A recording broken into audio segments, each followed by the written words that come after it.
Hey everyone, it's Michael Zapersky here, and today I am with Patty Carl. Patty, welcome. Thanks so much, Michael. Happy to be here.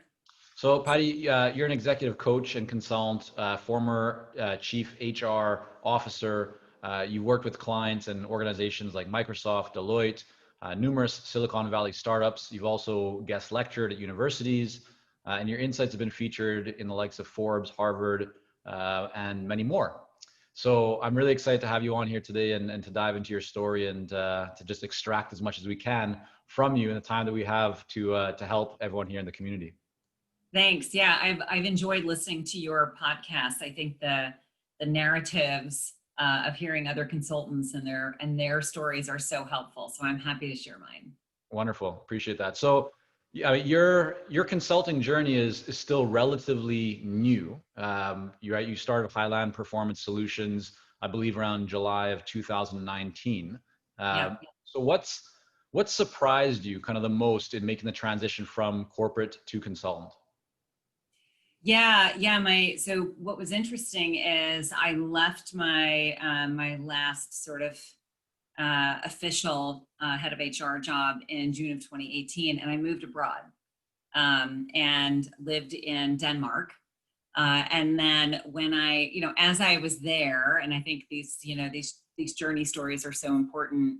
While I was there, I really thought about what do I want to do next? What do I love to do? How do I sort of think about and one author created this term, I didn't, but what's my second mountain? Like, what do I want to do? Right? What's my next chapter? And there are pieces of that chief HR officer job that I absolutely love. And it's the leadership development, it's the executive coaching, it's creating HR strategy, people strategy for companies so that they can continue to develop, retain, and engage their people. And so it was a really easy, frankly, transition for me to think about how do I take those pieces and hang my own shingle and be able to do sort of the parts of the job that I really love. Got it. I mean, yeah, I think that part of the story and the narrative and kind of like how you got to where you are is so important. And as we're talking right now, I'm seeing this map behind you. You just talked about Denmark, so I'm not going to let you off the hook that easily, Patty. And now I want to know, why did you go to Denmark? Oh yeah, well that's a whole podcast in and of itself. But I actually moved there with my son, who's a professional athlete, Okay. when he was a senior in high school. So he's still there, but at some point they don't need mom anymore. So Right. I could come back to my life in the States. But yes, you see maps behind me. I'm an avid traveler and have a sense of adventure. So that's probably served me well also in the consulting space, that I'm sort of willing to take risk, and I enjoy the growth and the adventure that you have as a consultant, that you're learning every minute when you're starting a business. And I think an exciting thing to sort of go through that development arc. So true. I mean, what do you not enjoy, or what have you found to be tough in making that transition from corporate to consultant? Yeah, I think the hard part for me was, you're leaving a job that has a lot of structure in it. You also have, by the time you're at a senior level, you have large teams who do a lot of things for you. And so when you're a single, sole proprietor, especially in the beginning, if that's how you start, um, you're the chief cook and bottle washer. You're doing every single thing. And so for me, I don't love a lot of the back office stuff, the scheduling, the billing, setting up all of the systems, getting the website done. So there are sort of all of those pieces that I don't love. I really want to spend my time doing client facing work. Right. So I could definitely leave the other stuff behind, and found a way to delegate that pretty early on, which I think has been enormously helpful in terms of certainly getting the business running in the way I want it to, but also in terms of my own job satisfaction. Right. How did you identify? So, you're making that transition, and I do want to come back to how you actually start to build your business. But as you start to now, work through that process of getting the business up and running, you're identifying things that you enjoy doing, as well as things you don't enjoy doing, which you just hit on. How did you then start to actually bring in either, like people that you could delegate stuff to, or services or technology? Just kind of walk us through, like, what was the first thing that you actually started to delegate, and how do you go about doing that? Yeah, the first things were things like the website Okay. and scheduling and putting in, scheduling systems, and it's all of the this sort of infrastructure that Right. you need in order to run the business. And so early in 2020, I brought someone on who could do a lot of that work. She happened to also be a former HR manager, so she's been not only a wonderful sort of business manager, but she's also been a really nice thought partner and has been able to take on even some consulting work. Right. In terms of, if I have a project that I'm working on, she's able to do more of that. And since then, I've also hired two additional people to do more of that consulting work as well. And so are these people that are full-time? Are they contractors? How are they kind of structured in the business? Yeah, they're contractors for now. Okay. And that's something I think I'll evaluate over, call it the next 6 months or so, to see what does the workload look like, what kind of work do I have. Okay. And I also have, in some ways, as a consultant, and I'm not telling you anything you don't know, having more fungible resources can be helpful because you never know what's coming. Mhm. That's one of the hardest things to sort of forecast, is when you have a referral business, it's often sort of feast or famine. You don't know when the jobs are coming in, and so you might suddenly have a lot of work and you need to farm it out, and then that might be contract for a little while, and then you might get another big project. And so having not only folks that I contract with, but also a network of other consultants as sort of they're in my stable, I'm in their stable, Right. in case the work is not necessarily in our wheelhouse, and we can refer among the group, or B, it's just too large for a small consulting firm to do, and we have to bring in partners. And I think that's been really transformative too. How did you think about or kind of when did you make the decision to start bringing on contractors? I mean, I know you talked about that first person that helped you with the website and the scheduling systems and kind of that whole side of it. But a lot of consultants face a challenge where in their minds they know, excuse me, that they're doing, probably a lot more than they should be doing, but they don't want to spend money to bring people on, and so they just say, well, it'll take me, longer to try and train someone and teach them. I can just do it myself, and I don't want to spend that money. So for you, what was the kind of, the tipping point for you to actually go out and make that decision to start adding team members? Yeah, I think that's a really important question, because it sort of depends, I think, on it depends on a number of factors. But I certainly think that for me, uh, I probably brought someone on earlier than maybe someone else might. And that was because it really felt like, in order to grow, I had to make an investment that was a bit more front loaded. I think, you could sort of take the stance of, I'm not going to add people until I can really feel like I can afford it. Right. On the other hand, if you don't do it, you're constraining your own growth. Right. And so it's that balance. And so I think, I made an earlier investment in order to be able to grow. I think, my experience as being a head of HR, I always had, I know what I'm good at.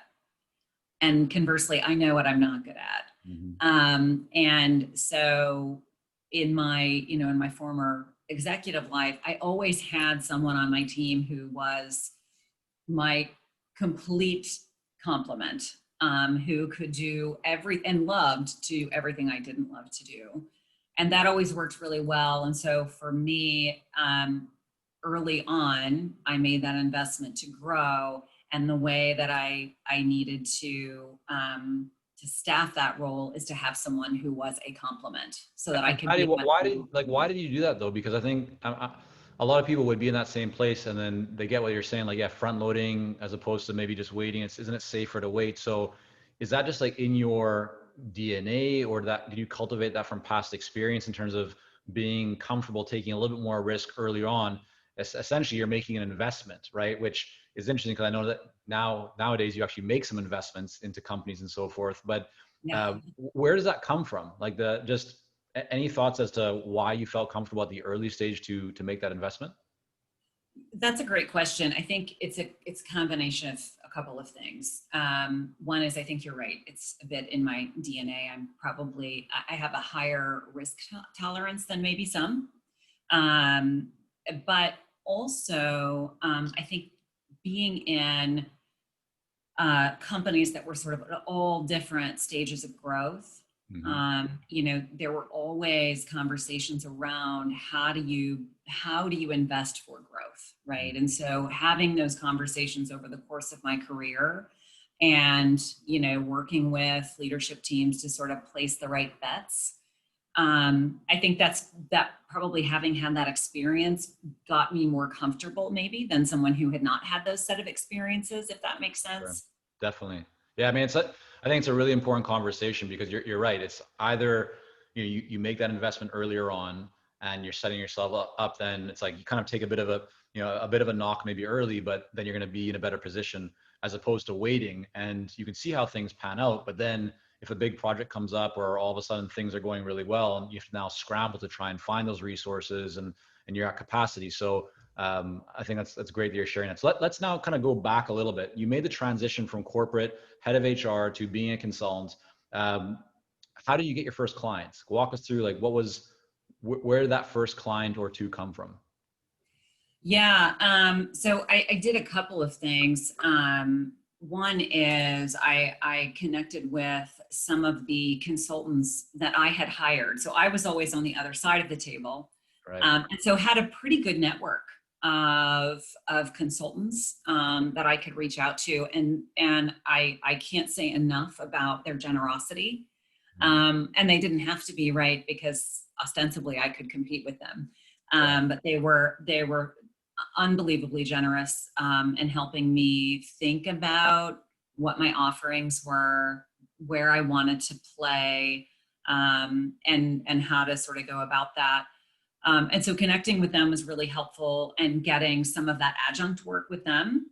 But also, Sorry, Patty, when you say adjunct work, do you mean that they had opportunities and they then brought you into them as kind of a yeah, sub consultant? Okay. yeah, yeah. And that was really helpful because as you're starting something new, you just kind of have to dip the toe in and go and figure it out, as you're going along. So that was a nice opportunity to get started as I was sort of ramping up, my own referral network, which ended up being maybe less difficult than I had anticipated because my buyers are a lot of my former colleagues. So they're, heads of HR. And sometimes they're, especially in smaller companies, they might be CEO, CFO. But in larger companies, they're chief HR officers, Right. and those are my people. Yeah. So so that was really helpful, and really I found that there's less sort of business development to do for me, and more just connection. I mean, in these businesses, connection is currency. Yeah. And so being able to just reach out to people that were in my network and tell them this is what I'm doing, and then remind How them. long did you wait to do that? So from the time that you launched the business, when did you start actually letting people know So not the consultants that you spoke with, but people who would actually be buyers. From the time, how many months, weeks, days, years, whatever went by, kind of take us through that until you started to contact people. The first thing I did that was surprisingly effective that I hadn't really anticipated was I simply changed my LinkedIn profile. And when that, notifies your network, and I have a lot of connections because I've recruited and I've been in large companies and everyone connects, so I have a pretty sizable network. When I did that, there was suddenly all this interest, and hey, I might have something for you. Hey, can we get on the phone and talk about, something that I'm working on? And sometimes those are free conversations, right? They're sort of consultative conversations Yeah. that sometimes lead to something and sometimes they don't, or they don't lead to something right now, but later they do. And so Yeah. that was a bigger event than I thought in terms of my network. What did you change in your profile? Just my job. Okay. And what did you Uh, change to? Did you now say consultant as opposed to head of HR? So it's kind of like your experience section and maybe your title of your LinkedIn profile is what changed? and my summary, yeah. So then suddenly they could see that I was now doing consulting and executive coaching. Yeah. So that was really helpful. And then I certainly began reaching out to people individually just to say, hey, I'm doing this. Let me know if I can be of help. But also I began writing and Mm. publishing. And that was really helpful too, in terms of not necessarily that you get a lot of brand new business from that initially. But what you get is you're building sort of proof points in terms of your expertise with your current network, and they see what you're doing. Hey, And Kai, so so actually, but before we talk about the publications, because I really want to ask you about that, because yeah, you've done a great job with it. How long then was it before you actually started to send an email, if you did, to all the different heads of HR that were colleagues but now potential clients? From the time that you left or launched the consulting business, how long do you say it was before you kind of let people know directly through an email or phone call or text message? yeah, I would say probably within the first 2 months. Okay. And And it was mostly, if you think about your network as concentric circles, it was yeah, primarily my closest network that sure. I alerted. Um, and I did not send personal messages beyond that close network. Okay. So at any point then or now, have you started to reach out to new prospective clients that you don't know directly, but just they're people that you believe you could really help? Yes. And so a lot of times they're sort of, connections of connections. Right.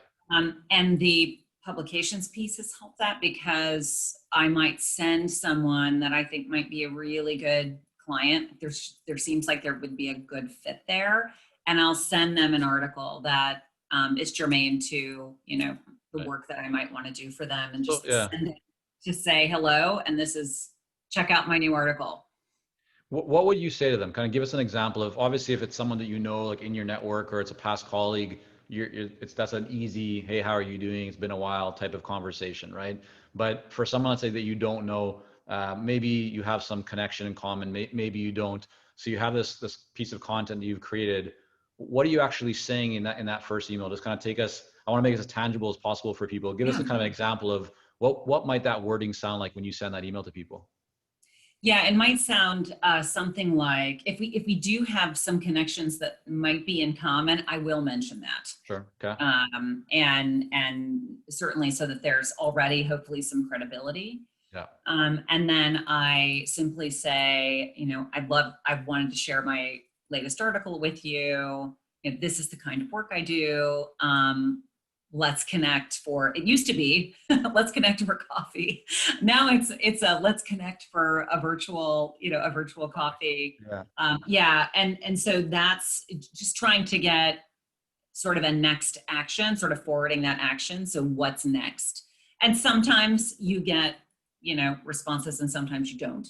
Right. So if I But could just pause you for one second there. So just to break it down, so you're saying, you might mention, hey, Tina, it's Patty Carl here. Yeah, we're both connected to Sue, and then you talk about your past life. Like I was a leader of HR here. I'm now consulting. Is that kind of what you do, or a bit of a yes. different approach?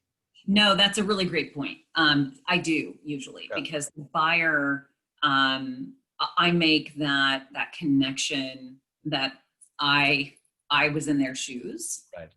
Yeah. and this is what I do today, Got and it. so they know that I know Right. that I know what they're dealing with, and the problems that they're trying to solve, and here's the solution, which is, Right. my firm to help you solve them. Got it. Okay, that's wonderful. And so if someone responds to that, and then of course you're sending the piece of content, which is going to be valuable for them and relevant. And if they respond, say thank you or whatever, that can then lead to a conversation. What do you do for the people who don't respond? What's kind of your approach to that? Yeah, right now, not much. I might, I'll probably send them something again, Right. just to kind of keep them, keep it in front of them. Right. Because you really, and that's the thing about consulting, which is kind of fun actually, but also can be terrifying probably for some, is that you never know where it's coming from. Mhm. And so you might get a call or an email out of the blue from someone that you sent a couple of articles to and never received a response. And they say, yeah, well, I think you've sent me articles. So we had a relationship, or we had that connection. You think, well, I didn't know we did, but I'm so glad we did. Yeah. But because you've familiarized them with you, they already feel like they have a connection. Right. Okay. Yeah, that makes a lot of sense. So you've talked about publications and how that may not necessarily have led to direct business. Like you don't publish an article, then receive a ton of leads right away in every case. I'm sure sometimes you do, but not always. Um, how have you gotten into? I mean, let's talk about a place like Harvard Business Review, right? So a very well recognized publication, known for being quite selective. Walk us through, like, what did you do there? Did you know somebody that wrote for them or worked there, or how did you get into a publication like that? Yeah, well, one is I hired a coach to help me think about my sort of brand strategy. How do I want to be positioned in the marketplace? What are what's unique about me? And I knew that I wanted to write and to leverage writing as have that be sort of part of my um, part of my career, part and parcel of my career. And so I hired a coach. Actually, I read a book. I'll plug her if that's okay. Yeah, is Her name Dory? is Dory Clark. Yeah, Yeah, Dory's awesome. Yeah. she's fantastic, and she wrote a book about sort of having this portfolio career, and having sort of different elements within your business that either create recurring revenue, and or B, things that you enjoy. Right. And by the way, if there's an intersection of those two things, fantastic, right?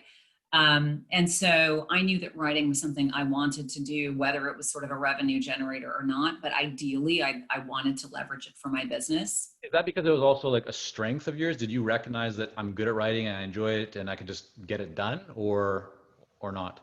Yeah, and it's something that I love. Yeah. Although to quote Gloria Steinem, sometimes I don't love writing. I love having written.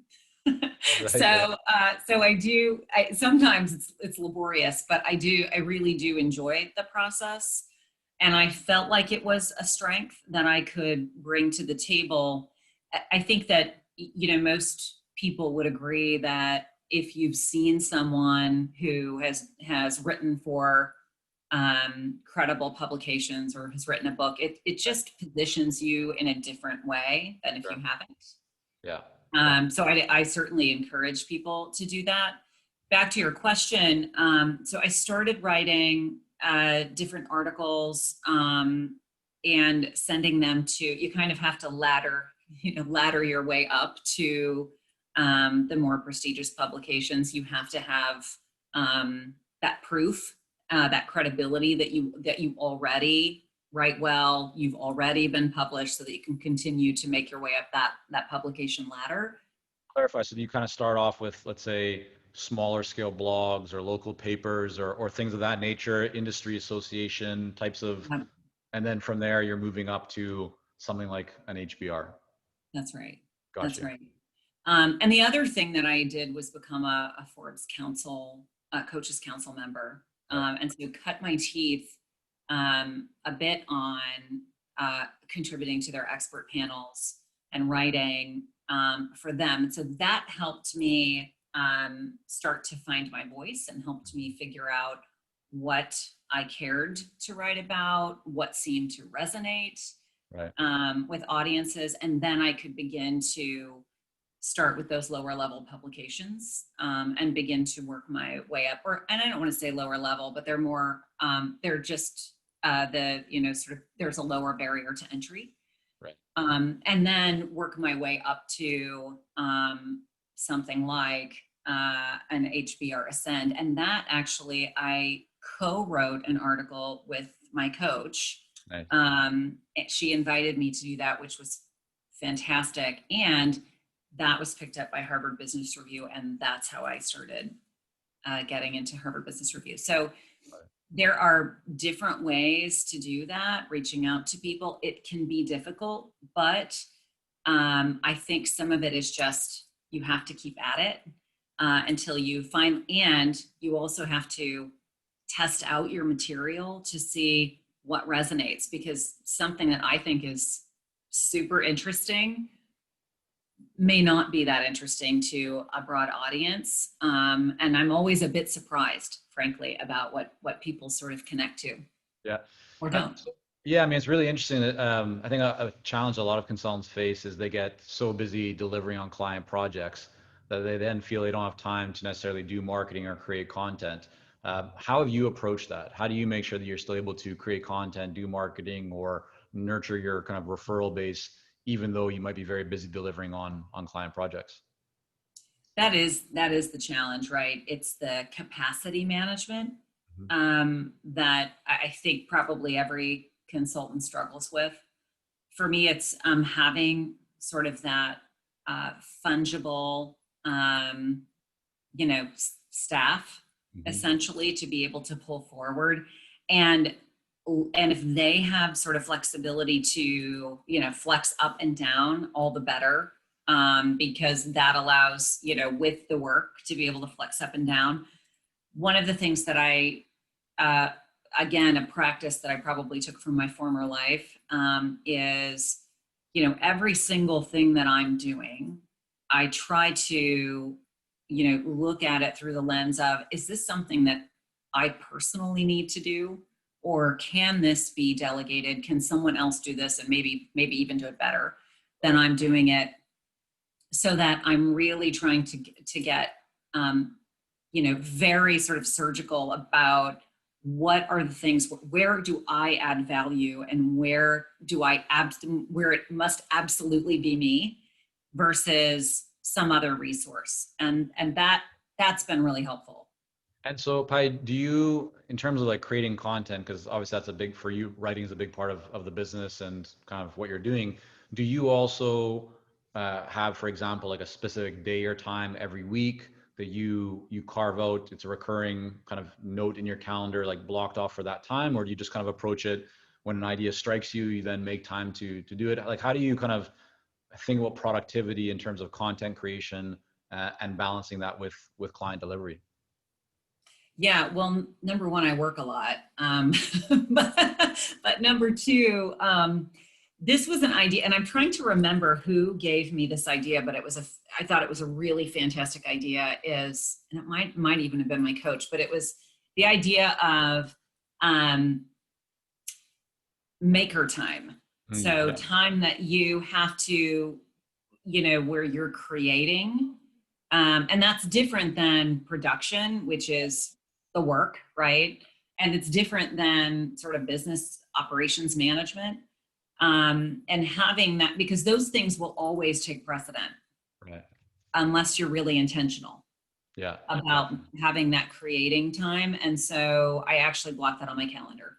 Awesome. Yeah. So I think it was, I remember Paul Graham from Y Combinator back in the day talking about like that, the maker's time or maker's schedule or something like that. I don't know if that's maybe where it came from that you're Maybe, remembering, maybe. but okay, that's great. So as you kind of think about where your business is now with everything that you have going on, what are you most looking forward to? What kind of is exciting you, and what are like the big opportunities that you see now?